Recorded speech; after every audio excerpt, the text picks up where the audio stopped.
Everyone, so today we're going to be working on this Ford Transit. We're going to be servicing the engine. So with these Ford Transits, you can get away with not jacking up the vehicle, but I like to drive it up on a set of ramps to give you a bit more height. This is also a good opportunity to check your pollen filter or cabin filter. I've got videos on both the cabin filter and the air filter if you need to replace it. So just check out the description or the comments below. I'll leave the links there. So this is a late model Ford Transit. So it's got the TDCI, common rail injector and electronic injection system. If you need to see the older model with the direct injection, also check the description below. The engine code, if anyone's curious, should come up now. So these are the tools you require and the parts. Obviously, you'll need the engine oil, which I'll show you a bit later. You'll need a container to catch the oil. I like to have some brake clean so that I can clean up the bolt and anything that spills. A 27 is what you'll need for the oil filter housing to open that, and a 1/2 inch to open the sump bolt, or a 13, and you'll need a new sump bolt or a new washer. And the oil filter for this particular late model vehicle is just over there. A power bar, you might need one, and a ratchet. So we're just underneath the vehicle.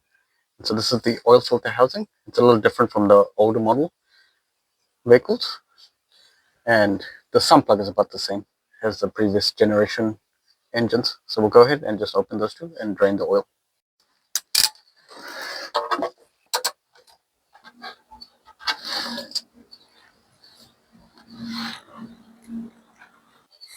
So we'll go ahead and let that drain, and we'll open up this oil filter housing over here. When draining the oil, if you open up the oil filter cap a little bit and also pull up the dipstick, it helps drain the oil a lot quicker.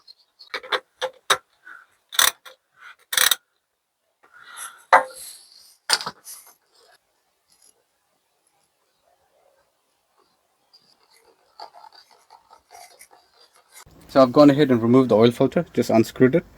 And now there's a O-ring here that needs to be replaced, and the oil filter. So this is it's a genuine filter, so that's the part number in case anyone needs it. So all you have to do is just pop this oil filter out. It's just clipped in place there at the bottom. Pull it out, and then using a screwdriver, just get in there and pull out this O-ring from here. Make sure you get it back in the right groove. So it has to go down in this groove here, which is quite important. So you have a new O-ring. Let's go ahead and install that. I usually like to put a bit of oil on here.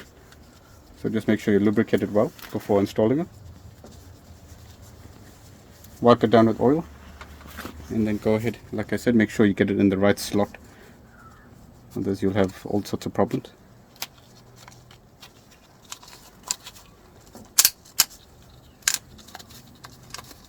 So just like that, get it in the right slot. I've already gone ahead and emptied this and cleaned it all out. So we can go ahead and install our new filter.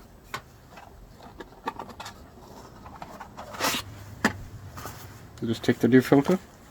It clips in at the bottom, so just put it there and push it down. Once you hear that click, it's all locked in, and now we can go ahead and reinstall this. So I just normally like to pre-fill the oil filter once it's clipped in, as I showed you earlier.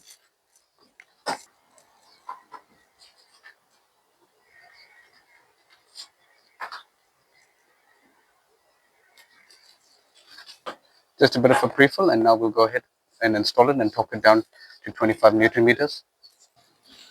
Now we'll go ahead and torque it down to 25 Newton meters. So like I said, make sure you've lubricated the O-rings. That's the most important.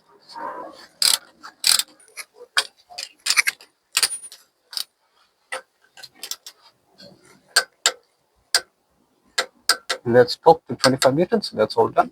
Now we'll go ahead and install the new sump plug washer. So we'll go ahead now, clean up this area.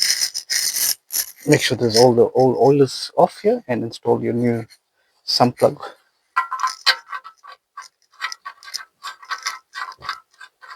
Or sump plug washer, whatever you choose to go with.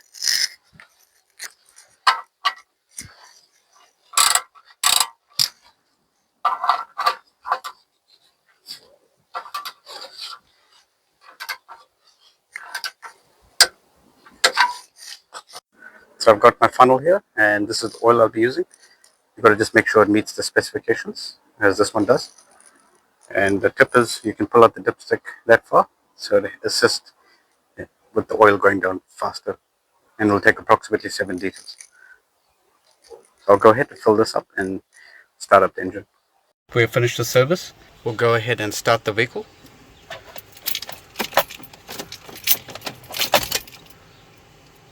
Keep an eye on the oil pressure light. Make sure that always goes off straight away. So we'll go ahead, test drive it, and check the level again. Do subscribe and check out my channel. I've got lots of other videos that can be helpful to you. A lot of other Ford Transit videos and a lot of other interesting content.